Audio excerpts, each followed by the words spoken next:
ಪ್ರಿಯರಾದವರೇ, ಯೇಸುಕ್ರಿಸ್ತನ ನಾಮದಲ್ಲಿ ನಾನು ನಿಮ್ಮನ್ನು ವಂದಿಸುತ್ತೇನೆ. ಹೇಗಿದ್ದೀರಾ? ಚೆನ್ನಾಗಿದ್ದೀರಾ?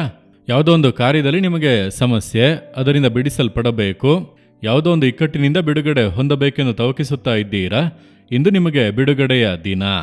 ಅದು ಸರಿ, ಸ್ಥಳ ಬಹಳ ಸುಂದರವಾಗಿದೆ, ಅಂಗಡಿ ಬೀದಿ ಎಂದು ನೋಡುತ್ತೀರಾ? ಯೆರೂಸಲೇಮಿನಲ್ಲಿ ಇರುವಂಥ ಅಂಗಡಿ ಬೀದಿ ಅಂದರೆ ಹಳೆಯ ಯೆರೂಸಲೇಮ್, ಓಲ್ಡ್ ಜೆರುಸಲೇಮ್, ಆ ಗೋಡೆಯ ಒಳಗೆ ಇರುವಂಥ ಯೆರೂಸಲೇಮಿನ ಅಂಗಡಿ ಬೀದಿ. ಇದೇ ರೀತಿಯಾಗಿ ಇಲ್ಲಿ ಅನೇಕ ಅಂಗಡಿ ಬೀದಿಗಳಿವೆ.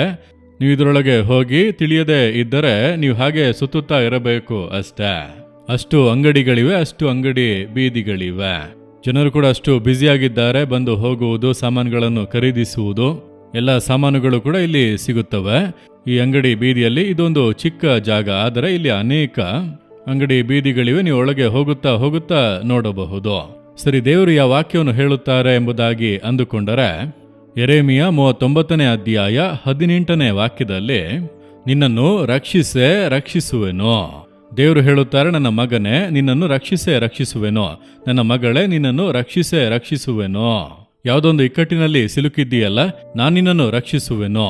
ಈ ಸಮಸ್ಯೆಗಳಿಂದ ರಕ್ಷಿಸುವೆನು, ಈ ಕಟ್ಟುಗಳಿಂದ ರಕ್ಷಿಸುವೆನು, ಈ ಬಿಕ್ಕಟ್ಟಿನಿಂದ ರಕ್ಷಿಸುವೆನು, ಈ ಅವಮಾನಗಳಿಂದ ರಕ್ಷಿಸುವೆನು, ಈ ಮನುಷ್ಯರ ಉಪದ್ರವಗಳಿಂದ ರಕ್ಷಿಸುವೆನು, ಈ ದುಷ್ಟ ಮನುಷ್ಯರ ದುಷ್ಟ ಕಾರ್ಯಗಳಿಂದ ರಕ್ಷಿಸುವೆನು ಎಂದು ದೇವರು ಹೇಳುತ್ತಾರೆ. ನಮಗೆ ರಕ್ಷಣೆಯನ್ನುಂಟು ಮಾಡಲು ಶಿಲುಬೆಯಲ್ಲಿ ಅರ್ಪಿಸಿಕೊಂಡವನು, ಕಟ್ಟಲ್ಪಟ್ಟವನಾಗಿ ತೂಗಿದವನು. ಆದ್ದರಿಂದ ಖಂಡಿತವಾಗಿ ನಿಮಗೆ ರಕ್ಷಣೆ ಉಂಟು, ದೇವರು ಬಿಡಿಸುತ್ತಾರೆ. ನೀವು ನಂಬುತ್ತೀರಾ? ದೇವರೇ, ಈ ಕಾರ್ಯದಲ್ಲಿ ಹಿಂದೆ ನನ್ನನ್ನು ನೀವು ರಕ್ಷಿಸುವಿರಿ ಎಂಬುದಾಗಿ ನಂಬಿರಿ, ಹಿಂದೆ ಒಂದು ಬಿಡುಗಡೆಯನ್ನು ಕಾಣುವಿರಿ. ಹಾಗೆ ಪ್ರಾರ್ಥಿಸಿರಿ, ದೇವರೇ ನಿಮ್ಮ ವಾಗ್ದಾನವನ್ನು ನಂಬುತ್ತೇನೆ, ನಿಶ್ಚಯವಾಗಿ ಈ ದಿನ ಈ ಕಾರ್ಯದಲ್ಲಿ ನನಗೆ ರಕ್ಷಣೆಯನ್ನು ಬಿಡುಗಡೆಯನ್ನು ಉಂಟು ಮಾಡುವಿರಿ. ನಂಬುತ್ತೇನೆ, ಅದ್ಭುತವಾದ ಬದಲಾವಣೆಗಳನ್ನು ಎದುರು ನೋಡುತ್ತೇನೆ. ಯೇಸುವಿನ ನಾಮದಲ್ಲಿ ಆಮೇನ್, ಆಮೇನ್. Jesus redeem Kannada YouTube channel ಅನ್ನು ಸಬ್ಸ್ಕ್ರೈಬ್ ಮಾಡಿ. ಸಬ್ಸ್ಕ್ರೈಬ್ ಬಟನ್ ಕ್ಲಿಕ್ ಮಾಡಿ ಮತ್ತು ಬೆಲ್ ಬಟನ್ ಒತ್ತಿ. ಅನುದಿನ ಕಾರ್ಯಕ್ರಮದ ಮಾಹಿತಿ ಪಡೆಯಿರಿ.